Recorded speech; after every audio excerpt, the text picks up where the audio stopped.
இந்த டைனிங் போடுறதுக்கு பக்கத்தில் இதில் வந்து ஒரு ஒர்க்கிங் டேபிள் ப்ளஸ் வந்து ஒரு புக் ஷெல்ஃப் மாதிரி இதில் சார் கேட்டிருந்தாங்க. ஸோ அதுக்காக பார்த்தீங்கன்னா இது வந்து ஒரு புக் ஷெல்ஃபாக பண்ணியிருக்கோம். இதுலேயும் அங்கே ரோஸ் கோல்டு இருக்கனால இந்த ப்ரௌனுக்கு மேட்ச் ஆகிற மாதிரி ரோஸ் கோல்டு தீமே போட்டுட்டு இதில் ஓப்பன் ஷெல்ஃப் கொஞ்சம் 1-2 ஓப்பன் திங்ஸ் எல்லாம் வைக்கிற மாதிரி வச்சுட்டு இதில் கீழே ஸ்டோரேஜ் வைக்கிறதுக்கும் தனியாக வந்து நம்ம ஸ்டோரேஜ் கேபினெட்ஸாக கொடுத்துட்டோம். இது it goes with that thing.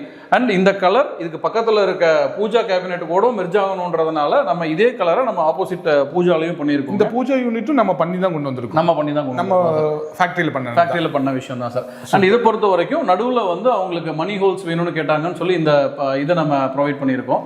And இதில் வந்து உள்ளே வந்து அவங்க திங்ஸ் வச்சுக்கிற மாதிரியான விஷயமா பூஜா திங்ஸ் வச்சுக்கிற மாதிரி இது கொடுத்துருக்காங்க.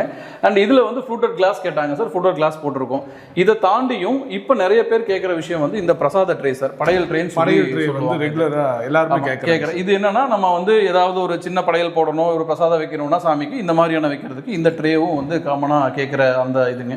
தென் அதுக்கப்புறம் திங்ஸ் வச்சுக்கிற மாதிரியான ட்ராயர்ஸ், தென் வேறு குத்துகளுக்கோ மற்ற விஷயமோ ஏதாவது வச்சுக்கலாம்னா கீழே பூஜா திங்ஸை ஸ்டோர் பண்ணுறதுக்கான கீழே இருக்க விஷயம் சார். இது என்டையராகவே வந்து ஆஸ் பர் கஸ்டம் மேடு. இதுதான் இப்படி தான் போகணுன்றது இல்லை, என்ன கஸ்டமர் நீடு இருக்கோ அதுக்கேற்ற மாதிரியான கஸ்டம் மேடாக நம்ம இது வந்து